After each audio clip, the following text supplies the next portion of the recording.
बिस्मिल्लाहिर्रहमानिर्रहीम। अस्सलाम वालेकुम। नायब डॉक्टर शाहिद मसूद के साथ मैं हूँ सुमेरा सलीम।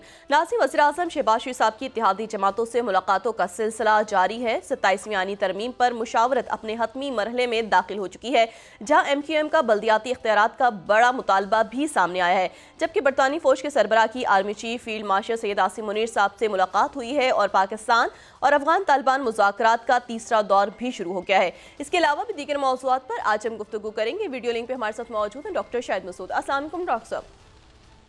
वालेकुम जी, आपको भी नाज़रीन सलाम। डॉक्टर साहब, वज़ीर आज़म शहबाज शरीफ साहब की इत्तेहादी जमातों से अहम मुलाकात हुई है, जबकि MQM के भी मुतालबात सामने आए हैं। 27वीं आनी तरमीम के लिए क्या हुकूमत तमाम इत्तेहादी जमातों को राजी कर सकेगी? अ, ये राजी होंगे नहीं होंगे, तरमीम पास हो जाएंगी, तरमीम पास हो जाएंगी।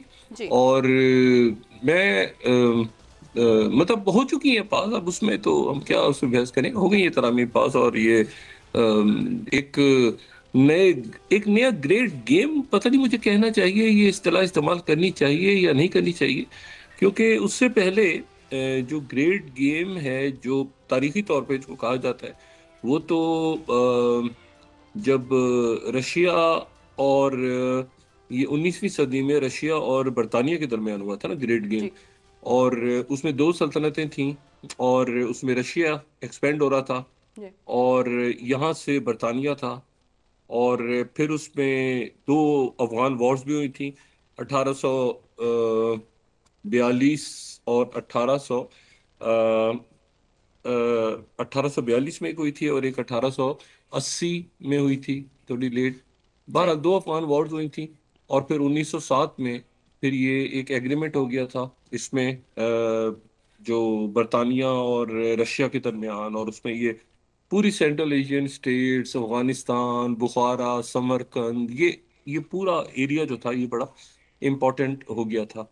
सही। अच्छा, फिर उसमें अगर हम कह सकते हैं इस तरह से कि चलें जी, जब ये सोवियत यूनियन टूटा है 91 में, और उससे पहले जब यहाँ पे अफगान जिहाद हुआ या अफगान वॉर हुई है, जो भी उसका नाम दें, तो उसमें फिर ये एरिया जो है, ये इम्पोर्टेंस इख्तियार कर गया था, ये पूरा एरिया जो आपका सेंट्रल एशिया है, ठीक है ना। जी। और ये जाहिर है, रशिया टूटा तो फिर ये रशिया का हिस्सा, ये पहले स्टेट्स नहीं थी, ये रशिया का हिस्सा बन गई थी बाद में। लेकिन फिर सोवियत यूनियन जब टूटा तो ये उसमें जो सेंट्रल एशिया है, उसकी जो 5 स्टेट्स हैं, काजाकिस्तान और किर्गिस्तान और ताजिकिस्तान और उज्बेकिस्तान और तुर्कमेनिस्तान, ये सारे जी। जो हैं ये आज़ाद हो गए।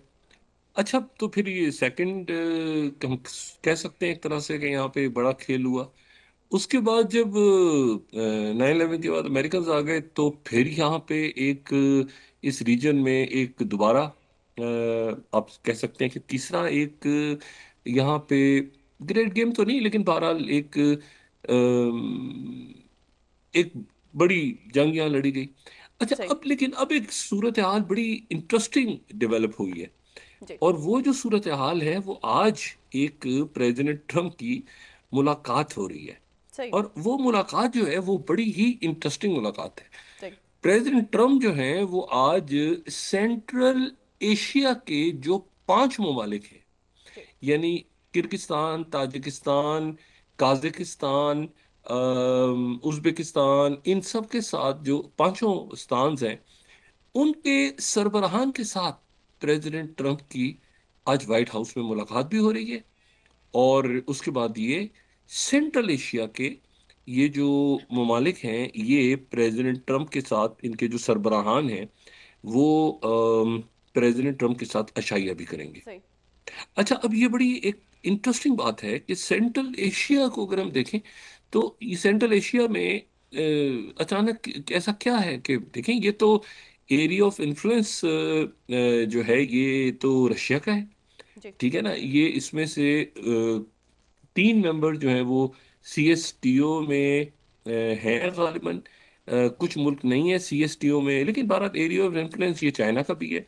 सारे मुल्क सेंट्रल एशिया के बेल्ट एंड रोड का हिस्सा नहीं है, लेकिन उनसे तिजारत और सारा जो है चाइना का पूरा सिलसिला वहां से। अब प्रेसिडेंट ट्रम्प को अचानक सेंट्रल एशिया के 5 जो सरबराहान हैं, उनके साथ प्रेसिडेंट ट्रंप की मुलाकात हो रही है। अच्छा, सही। इसमें ये जहन में रखें कि अब जो इवेंट्स है ना, वो इवेंट्स स्ट्रेटेजिक नौयत के हो रहे हैं। मतलब अब एक स्ट्रेटेजिक, जियो स्ट्रेटेजिक जो सिलसिला है ना, वो शुरू हुआ है। फील्ड मार्शल आसिम मुनीर के साथ जो आज मुलाकात है, वो आज की जी। एक इम्पोर्टेंट डिस्कशन है कि वो बरतानिया के जो फौज के जो सरबराह हैं, वो आसिम मुनीर साहब से उनकी मुलाकात हो रही है। तो ये जो एक नया सारा सिलसिला, और बरतानिया ज़ाहिर है बहुत ज़्यादा अमेरिका के साथ कोई ताल्लुकात अच्छे नहीं हैं भी, आगे पीछे दाएं बाएं। लेकिन मैं जो आपसे बात कर रहा हूँ कि सेंट्रल एशिया में आखिर प्रेसिडेंट ट्रंप ने कहाँ से सेंट्रल एशिया के मुल्कों को बुला लिया, और मुल्कों से उन्होंने कहा कि भाई आप आएं और हमारे साथ खाना खाएं। तो ये, इसको मैं एक तरह से आप समझें कि ये एक नया ग्रेट गेम शुरू हो रहा है, नया ग्रेट गेम है, ठीक है। क्योंकि आज ये जो सेंट्रल एशिया के मुल्क हैं, ये अब ध्यान में रखें कि ये सारे लैंड लॉक हैं, सही। सब लैंडलॉक है। इनका कोई इनके कहीं पर कोई समंदरी रास्ता नहीं है, ये सही। बिल्कुल लैंडलॉक है, ठीक है। बल्कि इसमें जो यानी अगर आप देखें, तो अगर आप नक्शा यहाँ पे दिखा सकें, तो जी। इसमें उज्बेकिस्तान तो डबल लैंडलॉक है। यानी उसका जो पड़ोसी, डबल लैंडलॉक का मतलब ये है कि खुद भी लैंडलॉक है, पड़ोसी भी लैंडलॉक है। तो वो मतलब है कि अगर उसने कहीं आगे तक जाना है, तो उसने पड़ोसी भी, तीन पड़ोसियों को फलांग के पहुंच, मतलब इस तरह से उनकी एक नौयत है। ये सारे लैंडलॉक है। सही। कैस्पियन जो है, जी। कैस्पियन को मैं मतलब ठीक है, इसमें इख्तलाफ है। कैस्पियन जो है उसको उसके साथ बॉर्डर लगते हैं, लेकिन कैस्पियन बेसिकली एक लेक है। कैस्पियन सही। सी जो है ना, वो झील है। और कैस्पियन से भी जो है, अगर आपने बाहर जाना है, तो आपको रास्ता, उसके लिए परमिशन आपको चाहिए टर्की की, ठीक सही। है ना। तुर्किया जो है वहां पे फिर इंपॉर्टेंट हो जाता है। अच्छा, ये जो सारे इलाके हैं, ये एक जमाने में तो जब सोवियत यूनियन मौजूद था, जी। और यहाँ पे शायरान जाहिर है कि अमेरिका की तरफ से थे, उधर सोवियत यूनियन था। तो कैस्पियन पे दो ही कुव्वतों का दावा होता था। एक होता था ईरान का, अमेरिका, और एक होता था रशिया, सही। Soviet union. तो ये कैस्पियन इस तरह से चलता था। लेकिन जब सोवियत यूनियन टूट गया, तो फिर तनाज़ात खड़े हो गए कि भाई ये जो कैस्पियन है, इसमें जो सेंट्रल एशियन स्टेट्स हैं, उन्होंने भी कहा कि जी कि जिनका बॉर्डर लगता है कैस्पियन के साथ, हमारा भी उसमें हिस्सा है, इतना पानी जो है ये हमारा होना चाहिए, इतना ये वो, बहरहाल वो इख्तलाफात चलते रहे। फिर दूसरी जो बात है वो ये है कि यहाँ पे तुर्किया जो है, तुर्किया ने इन मुल्कों के साथ जो है वो एक अपनी टर्किक कौंसिल भी बनाई हुई है। सही। और यहाँ पे चूंकि गहरे असरात हैं, तुर्की का बहुत इन्फ्लुएंस रहा है, तो तुर्की ने अपनी एक यहाँ पे आप समझें कि ऑर्गेनाइजेशन बना रखी है। सही। अच्छा, ईरान जो है उसका भी इन्फ्लुएंस है यहाँ पे, और यहाँ पे रशिया और चाइना का भी है, सही। ठीक है। अच्छा, अब यहाँ पर ये इस ज्योग्राफी के साथ जी। अचानक प्रेसिडेंट ट्रम्प जो है वो अ, वस्ती एशिया के ममालिक से, अच्छा मार्को रूबियो ने उनको रिसेप्शन दिया पहले। और आज जो है ये सेंट्रल एशिया के जो मुल्क हैं, ये C5+1 फोरम जो है, C5, 5 सेंट्रल एशिया के मुल्क, ये हमारे बिल्कुल आप समझेंगे, बिल्कुल जी। अफगानिस्तान से आगे शुरू होते हैं ना, सारा ये पूरा एरिया है। जी। अफगानिस्तान भी लैंडलॉक है, ये सारे मुल्क भी लैंडलॉक है। सही। अच्छा, अब इसमें सवाल ये पैदा होता है कि प्रेसिडेंट ट्रंप यहाँ पर अचानक, प्रेसिडेंट ट्रंप को क्या ख्याल आ गया कि भाई मैं इन मुल्कों से, इन मुल्कों के सरबराहान को बुलवाऊं, और मैं इनसे मतलब इनको खाना वाना करके, और अभी मैं रात को आज ये कोई अनाउंसमेंट होगी वहां से, और वो बड़ी इंटरेस्टिंग होगी। सही। उसकी वजह यह है कि जो प्रेसिडेंट, ये ध्यान में रखें, जो काजाकिस्तान है, जी।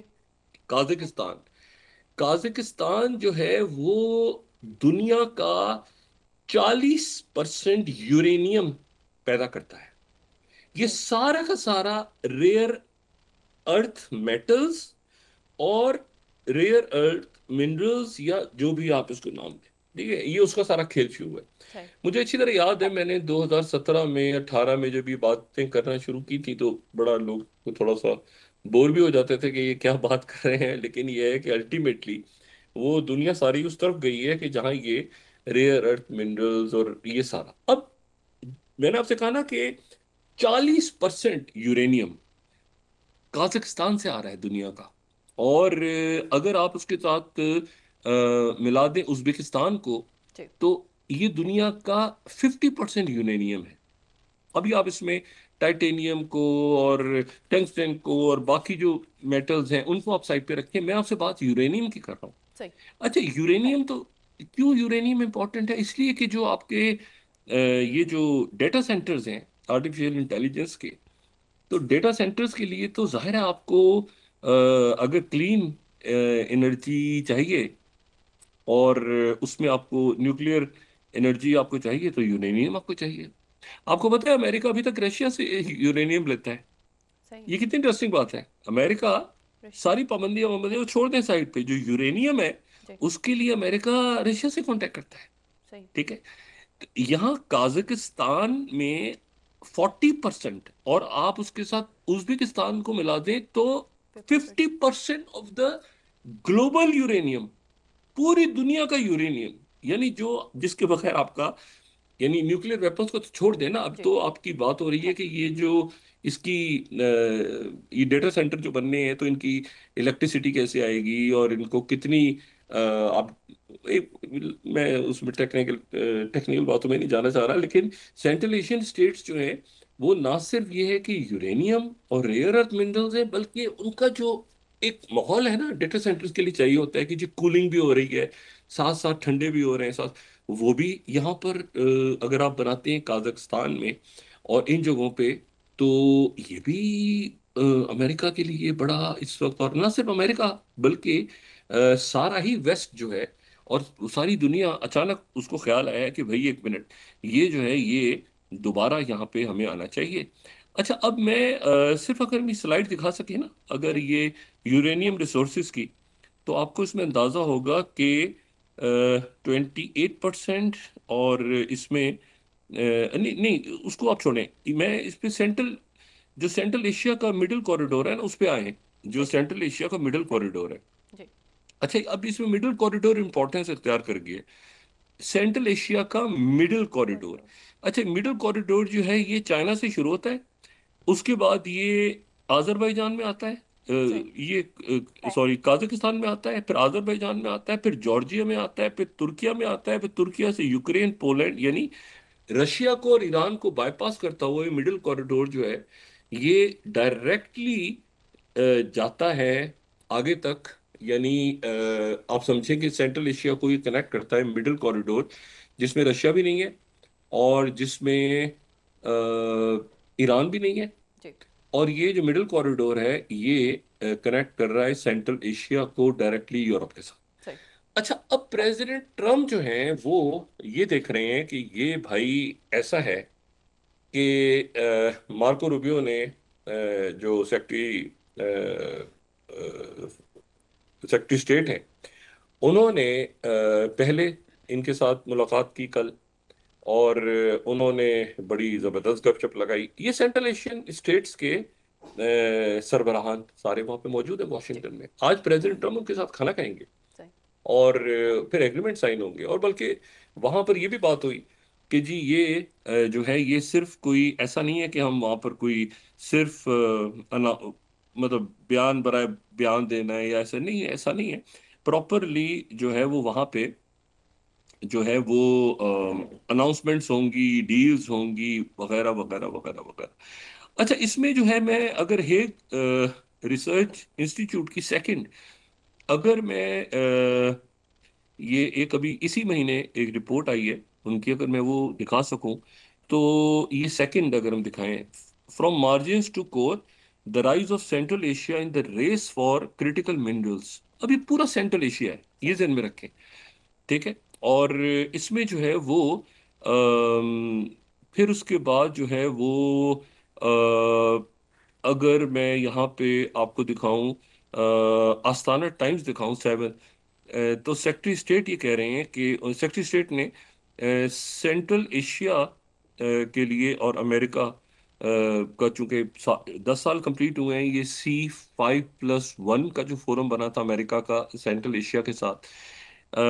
और फिर उसके बाद रॉयटर्स 8 ये कह रहा है कि Rubio plans to visit 5 Central states in 2026। अच्छा, Times of Central Asia 9th, deals not declarations, US Central Asia cooperation at summit crossroads. अच्छा, अब ये यहां पर अब ये देखना है, जी ये बड़ी इंटरेस्टिंग बात डेवलप हो रही है कि क्या अमेरिका जो है वो यहां पर आ पाएगा सेंट्रल एशिया में, सेंट्रल एशिया में। जी क्योंकि ये जो मैंने आपसे कहा ना कि पूरा जो एरिया है ये तो एरिया ऑफ इन्फ्लुएंस है, और यहाँ पर अमेरिका नहीं है। जी अमेरिकन बेसिस बेसिस यहाँ से सारा खत्म, सेंट्रल एशिया में तो अमेरिका यहाँ से जा चुका है, लेकिन अब उसको वापस ला रही है चीज क्या खींच के, उसको यूरेनियम, जी data centers, data, data is the oil. तो फिर ऑयल के लिए देखिए ना, मतलब डेटा जो है वो कोई, उसके लिए कोई माइनिंग तो डेटा के लिए नहीं करनी पड़ती, जी ठीक है ना, लेकिन इंफ्रास्ट्रक्चर तो आपको चाहिए ना डेटा सेंटर के लिए। तो डेटा इज द ऑयल, तो फिर उसके बाद फिर ऑयल के लिए आप डेटा सेंटर चाहिए आपको।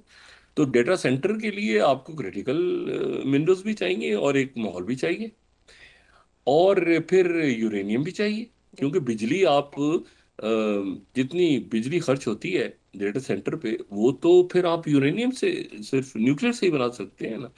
तो ये बड़ा इंटरेस्टिंग एक सिलसिला है कि अमेरिका सेंट्रल एशिया में दोबारा आना चाह रहा है। चाइना इसको कैसे देखेगा, काजाकिस्तान को, काजाकिस्तान और उज्बेकिस्तान और ये सारे तुर्कमेनिस्तान, ये सारे जो मुल्क हैं, ये मुल्क कैसे देखेंगे क्या अमेरिका यहाँ पे आ पाएगा।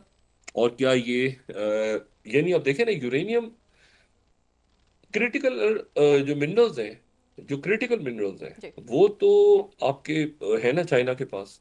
जी लेकिन मैंने आपसे कहा कि जो यूरेनियम है वो 40% यूरेनियम काजाकिस्तान के पास है, ठीक है। जी मैं वो 17 क्रिटिकल जो मिनरल्स हैं उनकी बात नहीं कर रहा, सही मैं यूरेनियम की बात यूरेनियम की कर रहा बात हूँ। कर रहे और यूरेनियम जरूरी है कि अगर आपने डेटा सेंटर्स को बनाना है, और ये इतना ठंडा, मैंने कहा ना, खास जो एक माहौल चाहिए होता है डेटा सेंटर्स के लिए कि जी कूलिंग भी हो रही है साथ साथ, और इलेक्ट्रिसिटी का भी मसला नहीं है, और उसके लिए तो ये आइडियल जगह है।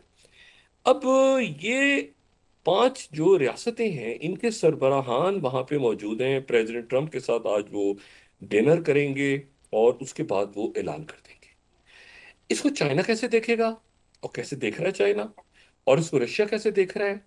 और इसमें मैंने आपसे कहा कि इसमें एक इम्पोर्टेंट प्लेयर तुर्किया भी है।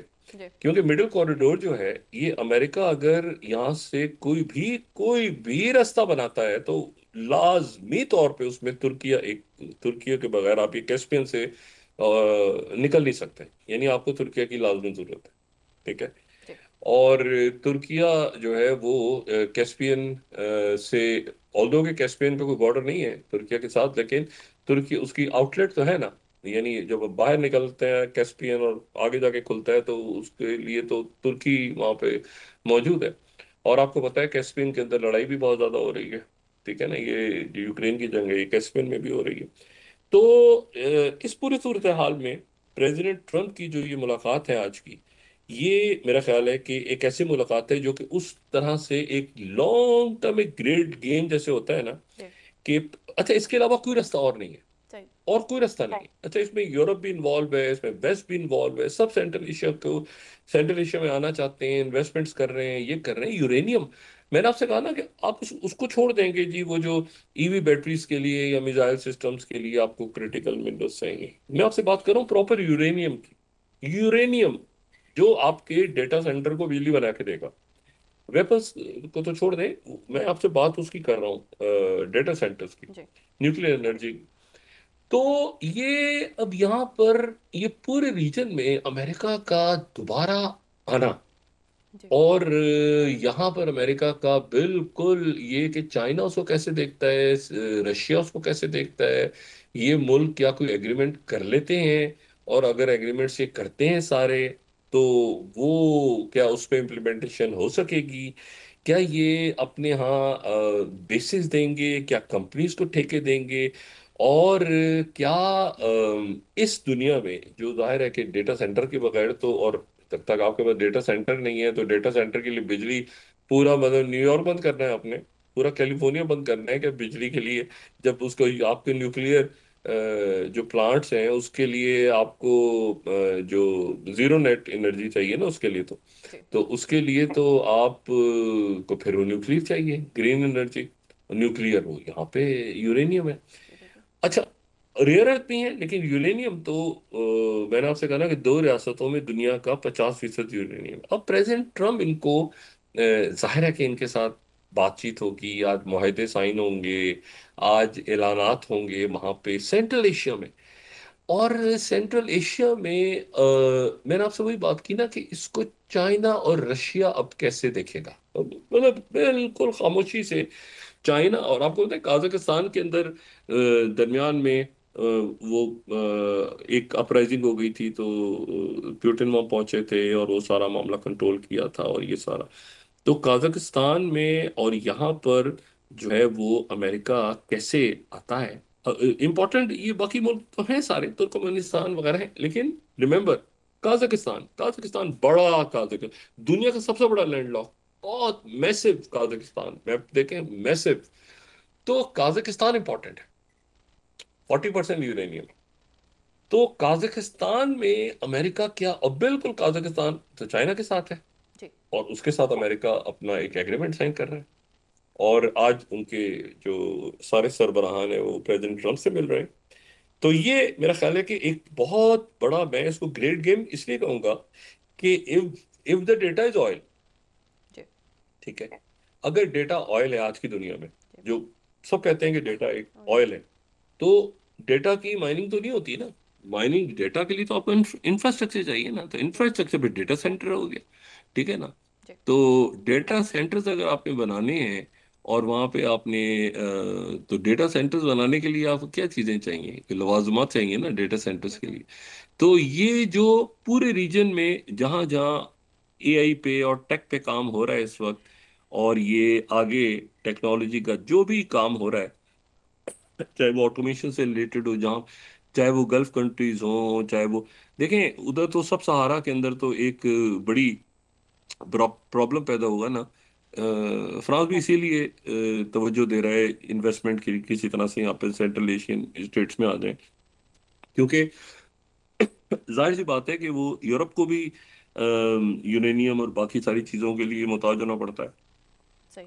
तो अब ये है कि ये एक लॉन्ग टर्म ग्रेड गेम है। सही। ये मैं आपको बता दूं उसकी वजह, ये बिल्कुल क्योंकि if data is the oil, तो डेटा इज द ऑयल, तो फिर ऑयल के लिए आपको वेल्स तो नहीं चाहिए, आपको ऑयल के लिए जो है वो डेटा सेंटर चाहिए। माइनिंग तो नहीं, ठीक है ना, कुएं तो नहीं चाहिए ना आपको, लेकिन वो कुछ बनाना तो है ना आपने डेटा सेंटर। तो ये एक बड़ी इंटरेस्टिंग मुलाकात है। और ये मुलाकात जो है ये पांचों जो सेंट्रल एशियन स्टेट्स हैं, लेकिन पांचों का मसला ये है कि पांचों लैंडलॉक हैं। सही। और पांचों जो हैं वो लैंडलॉक हैं। और अमेरिका पहुंचे कैसे, कैसे पहुंचे वहां पे, ठीक है, मतलब पहुंचने का रास्ता जो है वो, और चाइना अलाउ करेगा और रशिया अलाउ करेगा, ये तो उनका बिल्कुल ये नहीं। आप ये देखें ना कि रेयर अर्थ मिनरल्स पे और बाकी ये सारे मामलात पे जो है वो कैसे चाइना, ये टैरिफ्स के मामला सारे दुनिया इस पे पूरा खेल ही इसके ऊपर हुआ है। तो क्या चाइना अलाउ करेगा इसको? तो ये अभी स्टेटमेंट आ जाए, जी। इसमें बाद में बात करेंगे कल। लेकिन ये कि ये मुलाकात बड़ी एक इंटरेस्टिंग मुलाकात है कि अमेरिका जो है वो सेंट्रल एशिया में, खासतौर पे काजाकिस्तान में, उज्बेकिस्तान में, ये लैंडलॉक कंट्रीज में अमेरिका जो है वो आना चाह रहा है दोबारा। और वो आना चाह रहा है रिसोर्सेज के लिए, ठीक है ना, रेयर अर्थ मिनरल्स के लिए भी आना चाह रहा है, लेकिन रेयर अर्थ से ज्यादा यूरेनियम, यूरेनियम को भी आप मेटल्स में लें जहां पर भी लेना है आपने। तो ये आज मेरे ख्याल से एक मुलाकात बड़ी इंपॉर्टेंट हो रही है। दूसरी जो एक इंटरेस्टिंग बात है वो ये है कि जो माइक वॉल्श हैं, जो कि पहले आपको पता है नेशनल सिक्योरिटी एडवाइजर थे, फिर उनको प्रेसिडेंट ट्रम्प ने हटा दिया था और ये कहा था कि जी ये तो डायरेक्टली नेतन्याहू से बात करते हुए उसको हटा दिया था। और फिर उनको अक़वाम मुत्तहिदा में अमेरिका ने अपना बना दिया था परमानेंट रिप्रेजेंटेटिव। वो जो पोस्ट है एनएसए की, वो प्रेसिडेंट ट्रम्प ने किसी को भी नहीं दी, वो मार्को रूबियो के पास ही है जो सेक्रेटरी स्टेट है। अब दूसरी जो मेरा ख्याल है कि एक बड़ी एक इंटरेस्टिंग डेवलपमेंट है, वो ये है कि जो अमेरिका है जी। वो पीर को मुलाकात होने जा रही है प्रेसिडेंट ट्रम्प की और सीरिया के प्रेसिडेंट अहमद शरा के दरमियान, पहली मुलाकात, फर्स्ट मीटिंग। किसी सीरियन प्रेसिडेंट ने आज तक अमेरिकन प्रेसिडेंट से मुलाकात, सीरिया जब से आजाद हुआ है उसके किसी सदर ने मुलाकात ही नहीं की आज तक अमेरिका। पहले सीरिया की हिस्ट्री के में पहली दफा जी। सीरिया के प्रेसिडेंट पीर को जो है अहमद शरा वो मिलने जा रहे हैं। किससे प्रेसिडेंट ट्रम्प। मिलने जा रहे हैं वो? प्रेसिडेंट ट्रम्प से। प्रेसिडेंट ट्रम्प से। अच्छा, अब ये बड़ी इंटरेस्टिंग बात है कि उसकी उसमें क्या है, मतलब प्रेसिडेंट ट्रम्प को ऐसी क्या चीज अचानक प्रेसिडेंट ट्रम्प के मतलब उनके ज़हन में आई है कि वो जो है वो प्रेसिडेंट ट्रम्प अहमद शरा से मिल रहे हैं, और अहमद शरा से वो मिलना चाह रहे हैं, और वो मिल के क्या बात होगी अहमद शरा से? बात ये होगी जो कि राइटर्स कोट कर रहा है 11th, बात ये होगी कि US military to establish 11th, US military to establish presence at Damascus Air Base। डेमोस्कस में अब ये बात किसी कोने किनारे पे नहीं हो रही, किसी साइड पे नहीं हो रही, इधर उधर दाएं बाएं, ना ना ना ना, डेमोस्कस में, यानी दारुल हुकूमत में जो है वो प्रेसिडेंट ट्रम्प कहने जा रहे हैं कि मुझे यहाँ पे एक मिलिट्री बेस चाहिए, सही। डेमोस्कस दमिश्क में। अच्छा, ये जहन में रखें, फिर ये बात जहन में रखें कि अहमद शरा जो हैं, अहमद शरा यहाँ से सीरिया से तो निकलना था ना, अमेरिकन से विड्रॉ करना था यहाँ से, मिडिल ईस्ट में तो उनका इंटरेस्ट खत्म हो गया था। अब वो यहाँ पर वो वापस आ रहे हैं, एक उनको बेस चाहिए। और बेस का जो सीरिया में बेस जो है वो बड़ी एक इंटरेस्टिंग बात है, क्योंकि ये जो हेमेमिन और तारतास की जो बेसिस हैं वो तो रशिया के पास हैं। और जो प्रेसिडेंट अहमद शरा हैं, उन्होंने प्रेसिडेंट पुतिन से कहा हुआ है कि भाई आपकी बेसिस तो यहाँ पर रहेंगी, हम तो बिल्कुल, मैं तो बिल्कुल जाने नहीं दूंगा। लेकिन सीरिया में जी। अमेरिका की बेसिस, ठीक है, जी। ये बेसिस अमेरिका की उस वक्त तो ये आ गई थी, ये बेसिस बन गई थी जब यहाँ पे ये पीकेके और ये सारा फड्डा वड्डा चल रहा था सीरिया के अंदर। और उस वक्त अमेरिका तो आ गया था सीरिया में, और वो बड़ा एक इशू भी यहाँ पे खड़ा रहा, और अभी एसडीएफ और ये सारा, अब वो किस्सा तो खत्म हो गया सारा। अब लेकिन अब इसको ये तुर्की कैसे देखेगा? क्योंकि डायरेक्ट डायलिंग हो रही है ना, अब प्रेसिडेंट अहमद शरा जो है वो प्रेसिडेंट ट्रम्प से बात कर रहे हैं। यानी अब सऊदी अरेबिया जो है वो कैसे देखेगा? जी डॉक्टर साहब। सऊदी अरेबिया ने और तुर्किया ने, क्या वो इस मिलिट्री बेस के, क्योंकि डेमास्कस के अंदर मिलिट्री बेस बन रही है, ये ध्यान में रखें, डेमास्कस के अंदर, और इसको रशिया कैसे देखेगा कि ये मिलिट्री बेस जो है डेमास्कस में बन रही है? और देखें, एक बेस तो बहुत बड़ी बेस तो ऑलरेडी है ना यहाँ पे, जो काफी मिडिल ईस्ट में बेसिस तो है ना बहुत ज्यादा, मैं जी। क्या जी नाम डॉक्टर साहब। बताऊं, कई मुल्कों में अमेरिका मौजूद है, सेंट फॉर्म यहाँ पे मौजूद है। तो एक तो परमानेंट उनकी बेस बन रही है ना, जो इसराइल में प्रॉपर आके बैठ गए, ठीक है ना, वो जो कमांड सेंटर बन गया और वहां से बैठ के वो करेंगे। दूसरा जो है, लेकिन डेमास्कस में अमेरिका की एक एयरबेस आना इस वक्त, और मैंने आपसे कहा ना कि अमेरिका सीरिया का ना कोई प्रेसिडेंट आज तक गया है व्हाइट हाउस, और उस अगर गया भी है तो कभी डेमास्कस के अंदर एक एयरबेस बनना जो है ना, एक मेरा ख्याल है एक नया हिस्टोरिकल वाकया होगा कि अमेरिका डेमास्कस में आ जाता है। अच्छा, अब डेमास्कस में आता है तो वो उसमें ये भी बात हो रही है कि जी वो यहाँ पे वो पीस कीपिंग का रूल होगा इसराइल के साथ और वगैरह वगैरह, लेकिन वाई डेमास्कस? और ब्रेक के बाद डेमास्कस डॉक्टर का साहब डिस्कस कर लेते हैं। सिग्निफिकेंस है तो रशिया मौजूद है। अच्छा, तो ये एक बड़ी इंटरेस्टिंग, और क्या अरब ममालिक का लेवरेज फिर खत्म हो जाएगा, या तुर्किया का वो जो बात कर रहे थे कि अहमद शरा डायरेक्ट हो गए, तो ये भी अहमद शरा के साथ अगर डायरेक्ट बात हो रही है तो फिर वो तो कैसे? तो ये दूसरी बड़ी इंटरेस्टिंग बात है जो पिछले चंद और आपको पता है ना, अमेरिका ने तो प्रेसिडेंट ट्रम्प ने कहा था फौजों को वापस बुलाओ सीरिया से, और ये कोई जरूरत नहीं है ये एसडीएफ को सपोर्ट करने की तुर्किया के अगेंस्ट हो रही है। लेकिन अब तो तुर्किया के अगेंस्ट तो नहीं, लेकिन बेस क्यों चाहिए डेमास्कस में, ये बड़ी इंपॉर्टेंट बात है। और जी, अहमद शरा अगर बेस देते हैं तो उस बेस से फिर क्या होगा, ये बड़ी इंपॉर्टेंट बात है। दूसरी जो चीज है वो ये ब्रेक है के बाद कि डॉक्टर साहब जो डिस्कस कर लेंगे। मैंने, जी, जी, नाज़रीन वापस आते हैं एक छोटे से ब्रेक के बाद।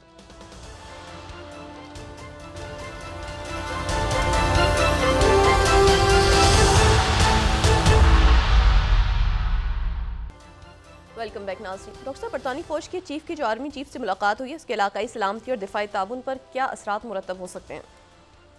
जी, मैंने वही बात मैं कह चुका कि जी, ये मुलाकात इंपॉर्टेंट है। ये इस सही। पूरा जो एक रीजनल ग्लोबल स्ट्रेटेजिक एक इमर्ज हो रही है दुनिया, उसमें ब्लॉक्स कैसे बनेंगे, मिडिल जो पावर्स हैं उसमें पाकिस्तान का रोल बहुत बहुत इम्पोर्टेंट रोल, पाकिस्तान का बहुत इम्पोर्टेंट रोल आगे जो है वो है, अभी भी है और आगे तो बहुत, क्योंकि ग्लोबल पूरा जो कोई चेस बोर्ड आप बिछा नहीं सकते ऐसा जिसमें पाकिस्तान को आप ना डालें और वो उसके बाद, और मैंने आप पहले भी कहा कि पाकिस्तान इस वक्त फैसला साजी के अंदर मौजूद है बाकायदा प्रॉपर एज अ रियासत।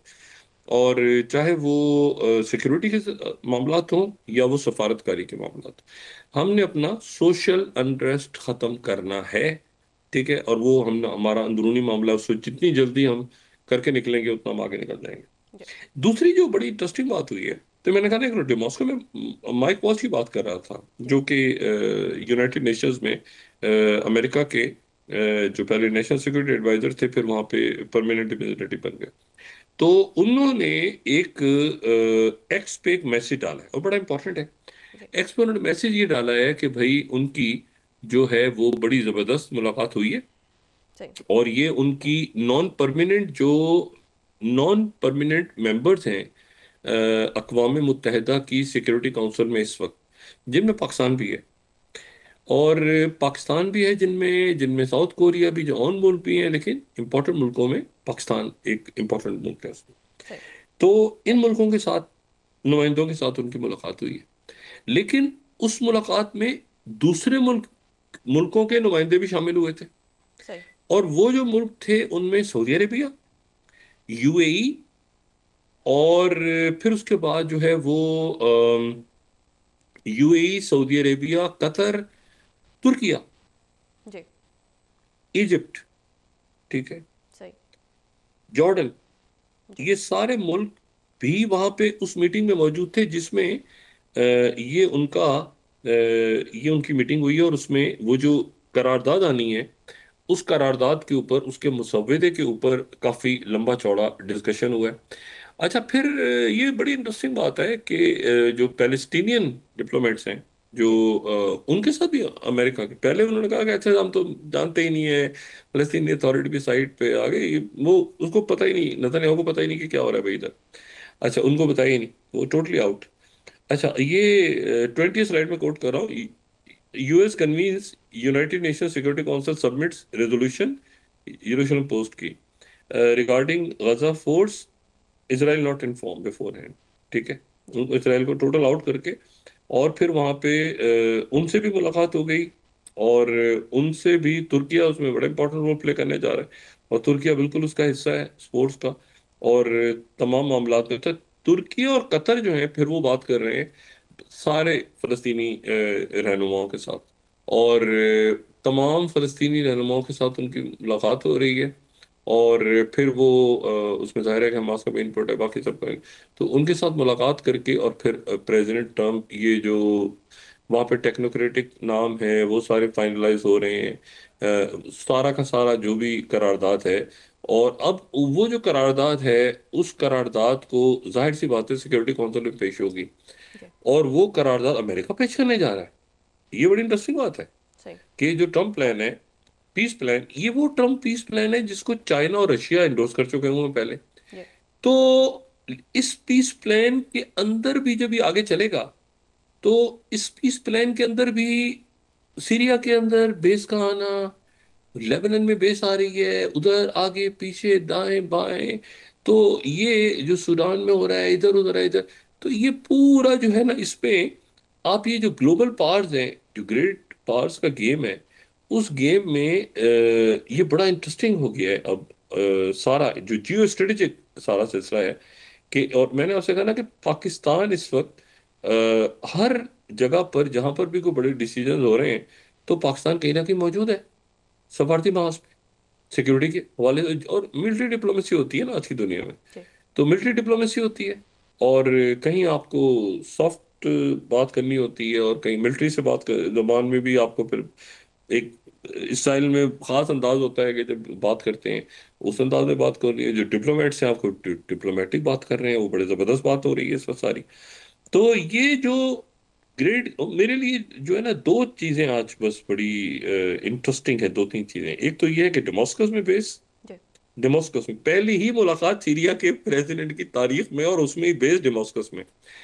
दूसरी जो है वो, क्या तुर्किया कतर ये सारे मुल्क ये सारे इजी होंगे इस बात से कि यार हमने अभी तो मिलवाया था सीरियन प्रेसिडेंट को, और उस सीरियन प्रेसिडेंट को जनाब वहाँ पे वो व्हाइट हाउस में बुला के और उनको भेज चाहिए। और रशिया उसको कैसे देखेगा? जी और इसको जो है वो तो क्योंकि इससे पहले हमेशा ध्यान में रखेंगे तुर्किया जो है वो अमेरिका को कहता रहेगा कि ये हमारे अंदर प्रॉब्लम्स के आप जिम्मेदार हैं। जी तो उनके साथ तो सुलह हो गई पीकेके के साथ, लेकिन अब वो बेस अगर आ जाती है तो फिर क्या? तुर्किया और कतर, और ये बहरहाल ये बड़ा एक इंटरेस्टिंग है।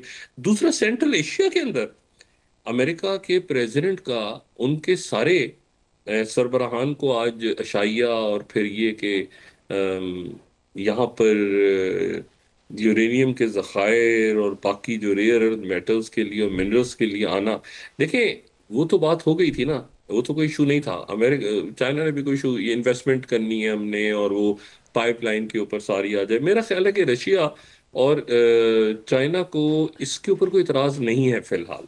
उन्होंने तो पहले आपको पता है, ट्रम्प वो ट्रेन बनेगी तो साइबेरिया, पावर ऑफ साइबेरिया पे भी इन्वेस्टमेंट करेंगे, ये करेंगे सारा। लेकिन सवाल ये है कि क्या वो